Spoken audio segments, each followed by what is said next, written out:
Students, આજે આપણે સર્વેની સબ્જેક્ટની અંદર ટોપિક છે આપણો બોલ બેરિંગ અને બેક બેરિંગ. લાસ્ટ લેક્ચરની અંદર આપણે બે ટેબલ જોયા હતા. ટેબલની અંદર એવું હતું કે જ્યારે આપણે WCBમાંથી RB માં કન્વર્ટ કરવા હોય અથવા QB માં કન્વર્ટ કરવા હોય તો કઈ રીતે કન્વર્ટ કરવાના, સૂત્રની મદદથી, અને QB માંથી અથવા તો RB માંથી WCBમાં આપણે કન્વર્ટ કરવી હોય બેરિંગને તો કઈ રીતે, બરાબર. આપણે લાસ્ટ ટાઈમ ટેબલ જોયું. હવે ટેબલ પછી આપણને થોડી થિયરી જેવું આપેલું છે તો એ જોવાનું રહેશે, બરાબર. થિયરીની અંદર આપણે આ ઇક્વેશન આપણે યુઝ કરીશું, બરાબર, કે કઈ જગ્યાએ આપણે ઇક્વેશન મૂકવા. જ્યારે આપણે બેરિંગ કાઉન્ટ કરતા હોઈએ ત્યારે કઈ ડાયરેક્શનમાં આપણે મેઝરમેન્ટ લેતા હોઈએ અથવા તો કઈ ડાયરેક્શને આપણે બોલ બેરિંગ, કઈ ડાયરેક્શને બેક બેરિંગ, એ બધું આપણે આજે જોઈશું. તો અહીં આપણે એક ફિગર જોઈ રહ્યા છીએ. તો ફિગરની અંદર આપણે એ પોઈન્ટ અને બી પોઈન્ટ એટલે લાઈન આપેલી છે, બરાબર. જ્યારે આપણે કંપાસ મૂકીશું એટલે કંપાસ દ્વારા આપણને નોર્થ સાઉથ લાઈન મળશે. હવે બોલ બેરિંગ કોને કહેવાશે કે જ્યારે આપણે ફોરવર્ડ ડાયરેક્શનમાં કોઈ પણ ફોરવર્ડ ડાયરેક્શનમાં જ્યારે આપણે મેઝરમેન્ટ લેતા હશું અથવા તો બુક પ્રમાણે જોઈએ તો બુકમાં આપણને એમ કીધેલું છે કે આપણે આગળ વધતી દિશા તરફ માપેલી કોઈ પણ બેરિંગ હોય તો એને ફોરવર્ડ એટલે કે બોલ બેરિંગ કહીશું, બરાબર. આગળ લંબાતી દિશા તરફ આપણે કોઈ પણ બેરિંગ અંદર માપેલી હોય તો એને ફોરવર્ડ બેરિંગ કહીશું, બરાબર. તો આની અંદર બોલ બેરિંગ કઈ થશે, આ જે છે એ આપણી પાસે બોલ બેરિંગ, બરાબર. અહીંથી અહીં સુધીનો ડિસ્ટન્સ. હવે આની અંદર બેક બેરિંગ જોયું એટલે કે જ્યારે બેકવર્ડ ડાયરેક્શનમાં આવીશું તો એને બેક બેરિંગ કહેવાશે.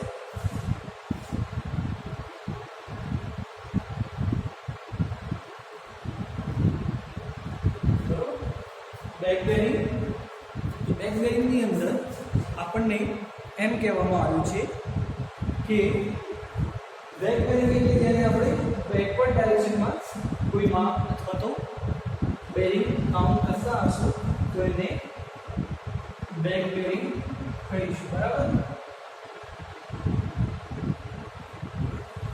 Back bearing.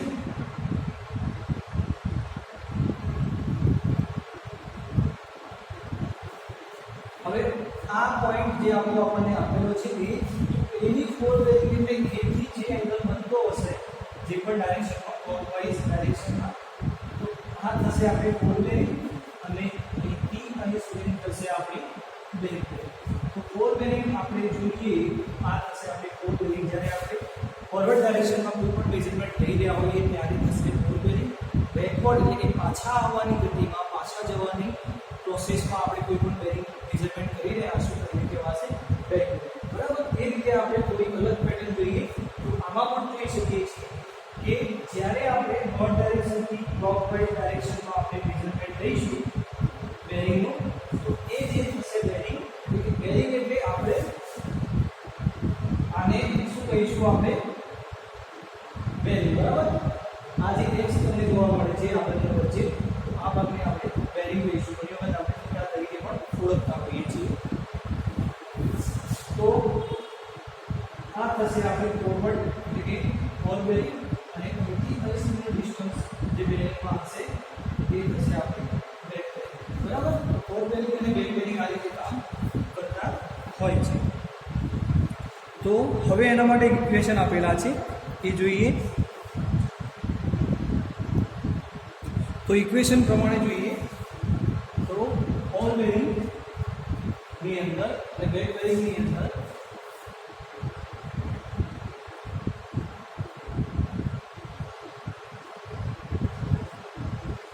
શું હતું કે જ્યારે આપણે મેઝરમેન્ટ લઈશું તો આપણે ક્લોકવાઇઝ ડાયરેક્શનમાં અને આખો લઈશું, બરાબર. તો WCB ની અંદર શું કરતા હતા આપણે કે નોર્થ ડાયરેક્શનથી સ્ટાર્ટ કરીએ એટલે જે તે જગ્યાએ આપણે પહેલા ચરણમાં, બીજા ચરણમાં, ત્રીજાથી ચોથા જે પણ ચરણમાં આપણી વેલ્યુ હોય ત્યાં સુધી આપણે લંબાવીએ છીએ. તો એને આપણે કહેતા હતા WCB. તો WCB માટે ઇક્વેશન છે કે if FB is less than 180 then BB is equal to FB plus 180. Okay, કે જ્યારે તમારો બોલ બેરિંગ જે છે એ 180 કરતાં ઓછી હોય ત્યારે આપણે બોલ બેરિંગ અંદર પ્લસ કરીશું. અને whenever if FB is more than 180 then BB is equal to ball bearing minus 180. એટલે કે આપણી બોલ બેરિંગ 180 કરતાં ઓછી હશે તો પ્લસ કરીશું, અને વધારે હશે તો એ 180 માઇનસ કરીશું. બરાબર, આ થાય ઇક્વેશન આપણે WCB માટે. બરાબર, હવે આપણે QB માટે જોઈશું.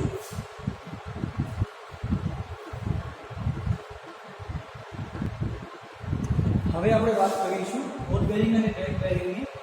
શાના માટે? Fore QB system. બરાબર, QB સિસ્ટમની અંદર કેવું રહેશે કે જ્યારે આપણે A પોઈન્ટથી B પોઈન્ટ સુધીનું મેઝરમેન્ટ લેવાનું હોય બેરિંગની અંદર તો નજીક નિયર બાય આપણું NS રહેશે E અને W ની રેફરન્સમાં. તો આપણે આગળના અંદર એટલે કે WCB ની અંદર શું જોયું કે આપણે N થી સ્ટાર્ટ કરી અને પછી અહીં સુધી પહોંચતા હતા. જ્યારે ક્વાડ્રેન્ટરની અંદર મેં તમને શું કીધું છે કે નિયર બાય NS ની નજીકમાં કોઈ પણ ડાયરેક્શનમાં એંગલ બનતો હોય તો એને NS થી મેઝર કરવામાં આવે છે. બરાબર, અહીંથી આપણે S થી મેઝર કરીશું, અહીંથી N. અહીંયા જે એંગલ બની રહ્યો છે એને આપણે કહીશું બોલ બેરિંગ. બરાબર, આને કહીશું આપણે બોલ બેરિંગ. અહીંયા જોવા મળી રહ્યું છે એ બેક બેરિંગ. બરાબર, હવે આપણને બુક પ્રમાણે જોઈએ તો QB ની અંદર શું કહેવામાં આવ્યું છે કે જ્યારે QB સિસ્ટમ આપણને આપેલું હોય અને એને આપણે ફોર બેરિંગ અને બેક બેરિંગમાં દર્શાવવું હોય તો ફક્ત એની ડાયરેક્શનમાં જ બદલાવ થશે. બરાબર, વેલ્યુ તમારી એના એ જ રહેશે. કઈ રીતે? તો આપણે સમજીએ. માની લઈએ કે આપણને પહેલી વેલ્યુ જે છે એ આપેલી છે N30E. બરાબર, એટલે નોર્થ અને ઈસ્ટ એંગલ આપેલો છે. નોર્થ અને ઈસ્ટ એંગલની અંદર આપણી કોઈ વેલ્યુ છે 30 ડિગ્રી. આ જે એંગલ બને છે એ આપણે 30 માની લઈએ તો બેક બેરિંગ કઈ થશે એટલે કે આની વિરુદ્ધ ડાયરેક્શન એ સામે થશે બેક બેરિંગ. બરાબર, આટલી વસ્તુ આપણે જોઈએ તો આપણને NS ની બેક બેરિંગ એટલે વિરુદ્ધ બેક કઈ થશે SW. બરાબર, અને એંગલ તમારું જે થશે એના જ રહેશે. એટલે કે અહીંયા આપણને N30E જોવા મળે છે તો અહીંયા S30W હશે જે આપણે અહીંયા જોઈ રહ્યા છે. બરાબર, ફરીથી આપણે સમજીએ. નંબર 2 કે S40W એટલે કે સાઉથ 40 વેસ્ટ આપણને એંગલ આપેલો છે. અહીંયા હું અલગથી તમને બતાવું કે NSEW. બરાબર, એના માટે S અને W માટે એંગલ આપેલો છે 40 નો. બરાબર, તો એની બેક બેરિંગ કઈ થશે એટલે કે આની સામેવાળો એંગલ કયો છે NE.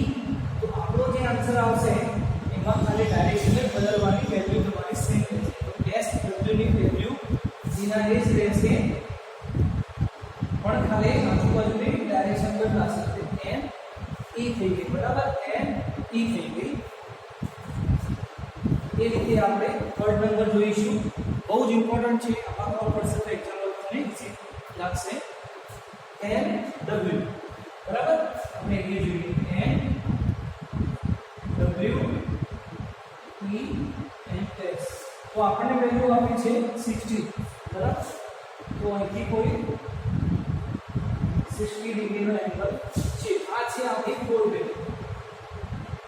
બરાબર, તો બેક બેરિંગ ક્યાં થશે? માની લઈએ કે સામેની બાજુ આપણી આ છે તો બેક બેરિંગ આપણને અહીં મળશે આ રીતે. આ 60 હતો તો આ પણ 60 થશે. બરાબર, તો N ની સામેની વેલ્યુ કઈ આવશે SW. અથવા તો તમને આ રીતે સમજણ ના પડે તો જે તમને ડાયરેક્શન આપી છે એના સામેની એક્ઝેક્ટ કઈ છે SW. બરાબર, 60 માટે SW આપણો આન્સર રહેશે 60 માટે SW. ક્લિયર? અને લાસ્ટમાં S55E. તો S55E એટલે કે આની બેક બેરિંગ સામેની બાજુ આવી જશે NW55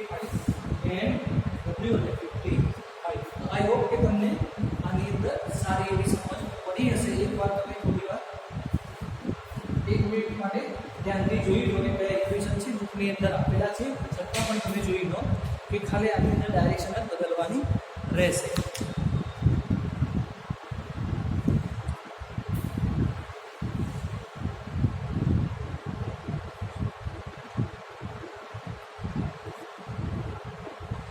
હવે આપણે જોઈશું કે WCB ની અંદર જે ઇન્ટરનલ એંગલ છે, બરાબર, એ આપણે ફાઇન્ડ કરવાના, એટલે કે પૂર્ણવૃત્ત બેરિંગ ઉપરથી અંતર્ગત ખૂણાની ગણતરી. તો આની માટે આપણને અલગ અલગ 3 રૂલ્સ આપેલા છે, જેની અંદર નંબર 1 છે, અહીંયા આપણને ખાલી કેલ્ક્યુલેશનની અંદર ફોર એક્ઝામ્પલ તરીકે કોઈ વેલ્યુ છે એની માટે આપણે કેલ્ક્યુલેશન કર્યું છે. તો આપણને એમ કીધું છે કે જો કોઈ એક સ્થાન ઉપર 2 રેખાઓ વડે બનતો ખૂણો કાઢવો હોય તો મોટા બેરિંગમાંથી નાના બેરિંગ બાદ કરવું, તો તફાવત 180 કરતાં વધારે આવે તો એને 360માંથી બાદ કરી અને ખૂણો મેળવવો. બરાબર. તો આની અંદર આપણે એંગલ મેળવવાનો છે AOB. બરાબર. AOB એંગલ જોઈએ છે, તો એ માટે આપણને વેલ્યુ આપી છે B સુધીની 120 ડિગ્રી અને A માટેની 40 ડિગ્રી. બરાબર. તો જ્યારે વચ્ચેનો એંગલ જોઈએ છે તો 120 માઇનસ 40 કરીશું. બરાબર. અહીંયા 120નો એંગલ છે અને નાનો એંગલ જે છે એ જે છે એ 40નો છે. બરાબર. તો એ પ્રમાણે જોઈએ તો ઇન્ટિરિયર અથવા તો ઇન્ટરનલ એંગલ બરાબર 360 માઇનસ એક્સટર્નલ ઓર એક્સટિરિયર એંગલ. બરાબર. તમે લખી શકો છો, વાંધો નહીં, એક્સટર્નલ અને ઇન્ટરનલ કોઈ વાંધો નથી. તો આપણી પાસે આ ઇક્વેશન છે.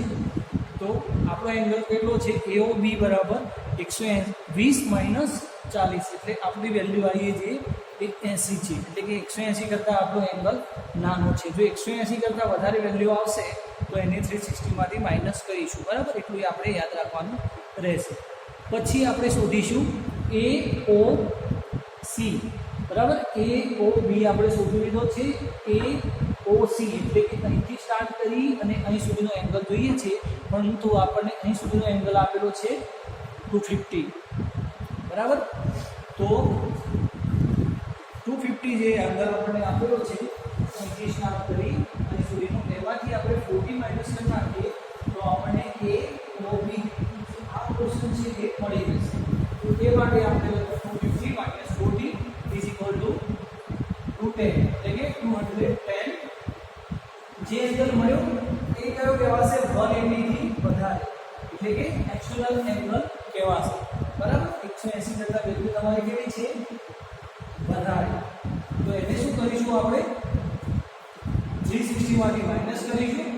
બરાબર. એ વેલ્યુ આપણે 180 કરતાં ઓછી આવશે, એટલે 150 આપણને મળે છે વેલ્યુ.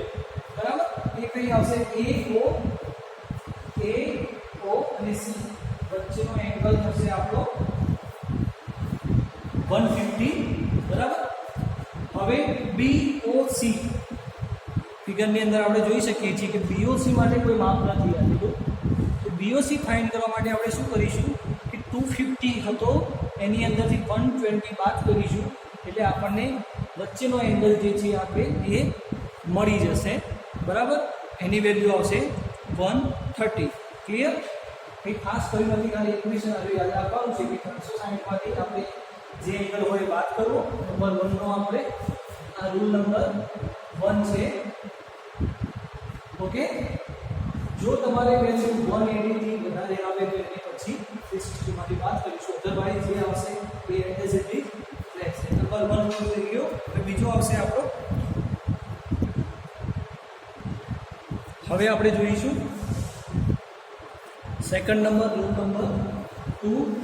તો એની અંદર આપણને એમ કહેવામાં આવે છે કે જ્યારે આપણે ટાવર્સની સર્વે કરતા હોઈએ છીએ ત્યારે આપણને ક્લોકવાઇઝ ડાયરેક્શનમાં જ્યારે મેઝરમેન્ટ લેતા હોઈએ છીએ ત્યારે એક જગ્યાએથી બીજી જગ્યાએ જતી વખતે વચ્ચે બનતા એંગલને આપણે કઈ રીતે મેઝર કરીશું. બરાબર. તો આની અંદર આપણને એમ કહેવામાં આવ્યું છે કે આપણે ક્લોકવાઇઝ ડાયરેક્શનમાં જઈ રહ્યા છીએ. A B C D એટલે ક્લોકવાઇઝ ડાયરેક્શનમાં જઈ રહ્યા છીએ. 4 બેરિંગ, પછી 4 બેરિંગ, 4 બેરિંગ, 4 બેરિંગ બરાબર. તો આ રીતે જ્યારે આપણે એંગલ મેઝરમેન્ટ કરી રહ્યા હોઈએ ત્યારે આપણને ઇક્વેશન આપેલું છે કે ઇન્ટરનલ અથવા તો ઇન્ટરનલ એંગલ ફાઇન્ડ કરવો હોય તો હંમેશા બેક બેરિંગમાંથી માઇનસ ફોર બેરિંગ કરશો તો આપણને વચ્ચેનો એંગલ મળી જશે. એવું આપણી પાસે ઇક્વેશન છે.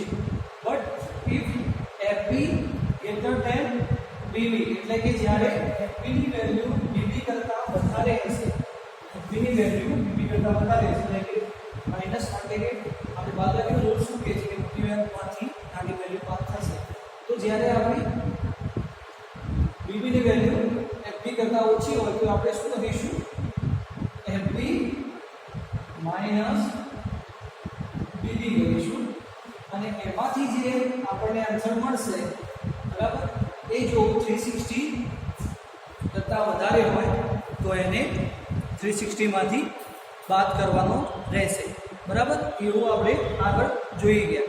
પરંતુ આની અંદર શું કરવાનું થશે કે 360 માંથી માઇનસ કરવાનું થશે બરાબર. તો જ આપણને ઇન્ટરનલ એંગલ મળશે. અધરવાઇઝ આપણને એક્સટર્નલ એંગલ જ રહેશે. તો તમે વેલ્યુ લાવ્યા ઇક્વેશનની અંદર ફોર બેરિંગની વેલ્યુ જો વધારે હતી તો આપણે ઇક્વેશન આ રીતે બદલી નાખ્યું. પછી આપણને x y જે પણ વેલ્યુ મળી એ થશે આપણી એક્સટર્નલ એટલે કે બહારનો એંગલ. પણ આપણે જોઈએ છે કયો? અંદરનો એંગલ બરાબર. તો અંદરનો એંગલ ફાઇન્ડ કરવા માટે 360 માંથી આપણને જે આની આન્સર મળે છે એ માઇનસ કરવાથી આપણને અંદરનો એંગલ મળી જશે. આ વાતથી આપણી ક્લોકવાઇઝ ડાયરેક્શનમાં WCB માટે બરાબર. હવે એન્ટી ક્લોકવાઇઝ જોઈશું આપણે.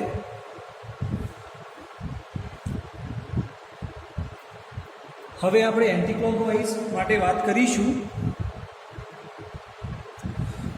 તો આની અંદર આપણે કઈ રીતે બેરિંગ મેઝર કરીશું કે નામ લેવા બધી નાખી આપણે કે આ થશે આપણું B C અને D. તો અહીંથી આપણે B તરફ જઈશું, B થી C તરફ, C થી D તરફ, D થી A તરફ. તો એન્ટી ક્લોકવાઇઝ ની અંદર આપણને ઇક્વેશન આપેલું છે. આ રૂલ છે આપણું 3 નંબર કે ઇન્ટિરિયર એંગલ અથવા તો ઇન્ટરનલ એંગલ આપણે ફાઇન્ડ કરવો હોય તો fore bearing minus back bearing બરાબર. તો આપણને વચ્ચેનો એંગલ મળશે.